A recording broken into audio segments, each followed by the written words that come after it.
இந்த மனிதரை வரலாறு மறந்திருக்கலாம், ஆனா இந்தியாவின் சுதந்திரத்துக்காக அவர் வாழ்க்கையே பணயம் வைத்தார். இது 1900களின் இந்தியா.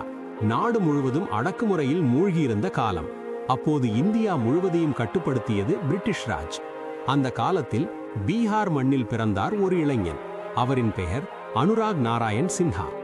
அநியாயத்தையும் அடக்குமுறையையும் பார்த்தபோது அவரின் உள்ளத்தில் ஒரு கேள்வி எழுந்தது: என்னுடைய நாடு எப்போது சுதந்திரம் பெறும்? அந்த நேரத்தில் இந்திய இளைஞர்களை தீபமாக ஊக்குவித்தவர்கள் இருந்தார்கள். பகத்சிங், சந்திரசேகர் ஆசாத், சுபாஷ் சந்திரபோஸ். அவர்களின் தைரியம் அனுராகின் மனதில் புரட்சியின் தீயை ஏற்றியது. அதற்கு பிறகு அவர் அமைதியாக வாழவில்லை.